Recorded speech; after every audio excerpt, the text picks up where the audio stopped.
Jika saya bertanya, sebutkan pahlawan perempuan Indonesia, nama yang muncul tak jauh dari Kartini, Cuk Nyadin, atau Dewi Sartika. Tapi, apakah kalian pernah mendengar nama Umi Sarjono? Dia adalah ketua Gerwani sekaligus anggota DPR yang namanya dihapus dari sejarah Indonesia karena terafiliasi dengan PKI. Perjuangan Umi Sarjono dimulai semenjak masa pendudukan Jepang di Indonesia. Usia 20 tahun, teman-teman, ia menjadi kurir politik lalu ditangkap tentara Jepang. Ia disiksa, digantung di langit-langit dengan kondisi terbalik seperti kalong, lalu dia dipaksa untuk meminum air kencingnya sendiri. Setelah merdeka, perjuangannya berlanjut melalui jalur parlemen. Ia menyuarakan hak-hak perempuan, terutama menolak keras praktik poligami. Namun, dia juga dikritik keras karena dia dan juga Gerwani diam saja ketika Bung Besar menikah lagi untuk keempat kalinya. Di bawah pimpinannya, Gerwani mencapai titik paling cemerlang dengan jumlah anggota mencapai kurang lebih 1,5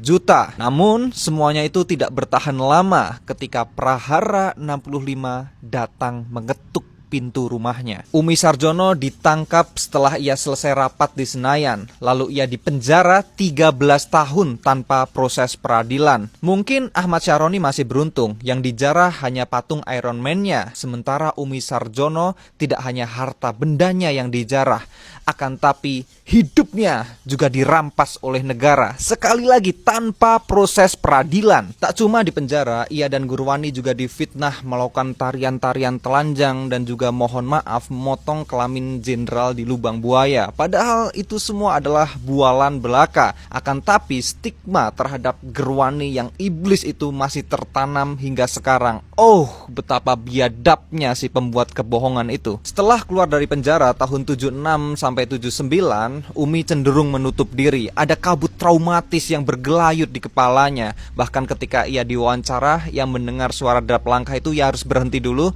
lalu melanjutkan ngomong lagi setelah derap langkah itu menghilang. Ia takut antek-antek Orba menculik lalu menjungkir balikkan kehidupannya untuk kedua kalinya. Jangankan itu, ketika menonton TV lalu mendengar kalimat setajam silet, ia masih trauma lalu menutup telinganya dan masuk kamar, mengurung diri di kamar. Nama Umi Sarjono memang telah dihapus sejarah resmi Indonesia. Namun sekarang kalian tahu siapa dia. Maka jika ada yang bertanya, sebutkan pahlawan perempuan Indonesia, saya harap nama Umi Sarjono bisa bersanding dengan Kartini, Cuk Nyadin, atau Dewi Sartika.